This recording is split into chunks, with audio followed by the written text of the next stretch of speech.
Hello friends, this is Tishia from Meadows and Mortar by Tishia, and today I'm on the Paint Couture YouTube page, and I'm going to show you guys how I made these adorable little magnets for my refrigerator using some Paint Couture products.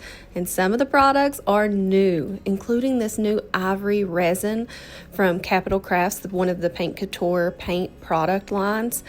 So it is a two-part resin. You mix equal amounts of part A, part B, stir them together, then you pour them inside of your molds and you let them set up, and then you can demold them and they make that beautiful ivory color. So if you wanted to stop at the ivory color and not worry about any other colors, that would be completely fine. But what I'm going to do is I'm going to cut up some pictures, and these are just pictures that I printed off with my printer at the house. This would look much better if you had actual gloss photos, and I think that it would work better, but this is what I did. This was my first time trying this, and we all learn from our experiences. So I come in with Paint Couture's Extreme Guard, and I'm just going to paint the inside of this mold. And this is what I'm going to use as my adhesive.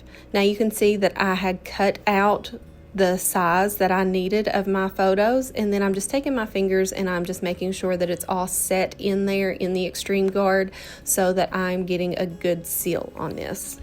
And the way that I cut my shapes out is I cut out a square that was a little bit larger than what I needed, and then I laid them on top, and I just used my fingers to make little creases on there, and then I pulled the papers out, and then I cut them with the scissors to make them the exact size that they needed to be.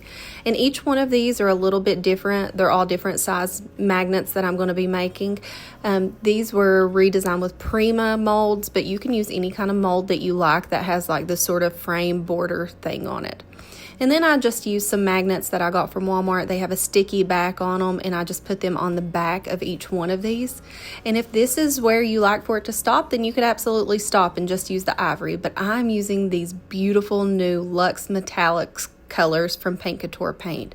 These four colors are so rich and so beautiful and so shiny, and I just love them so much. And I was tickled whenever I got to try these for the first time because these colors are stunning. So I'm just coming in and I'm just kind of lightly painting over the top of the details here.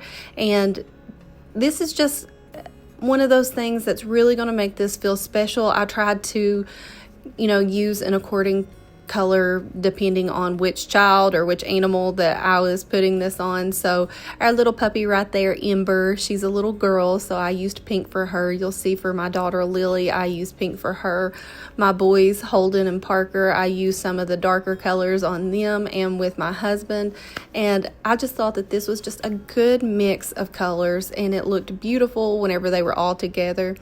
The shimmer and shine on these is absolutely gorgeous. Even on these darker colors right here, the saturation on them is just excellent. I know that with a lot of metallic colors, you don't really get that deepness, but with these really do have excellent coverage on them. If you're interested in trying any of these products that I'm using from Paint Couture Paint, there will be a link in the description box below for you to go to, and it will take you straight there.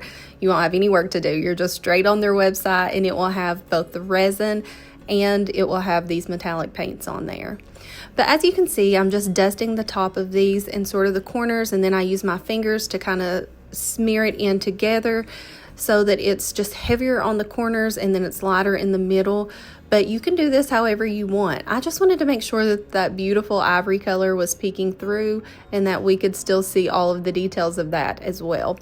But these frames, they are just absolutely beautiful, and they do have a lot of details on them. So now I'm coming in with vintage lace, and I'm just dipping my finger in it, and then I'm just scraping this across the very, very tops of all of these. So even though they're all going to have different base colors on there, they're all going to have this vintage lace, which is going to be used sort of as a gilding wax, and it's going to be very thin across the top of them. And what this is going to do is this is just going to add the same sheen over all of them. So even though my colors are completely different, in the back of your mind, because they have this different little sheens on there, it's going to look like they are all very cohesive and that they are a set.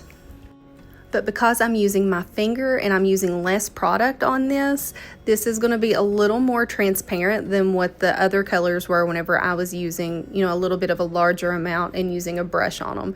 But you can see they're all going to be so beautiful and cohesive. But here is my final product. This is a quick and easy project. It's something that's fun to do. You can absolutely do it with very minimal products. And like I said, if you want to use glossy actual photo paper, it would look better, but I love the way that this turned out. And guys, thank you all so much for watching. Can't wait to be with you all next time, and make sure you're following Paint Couture Paint.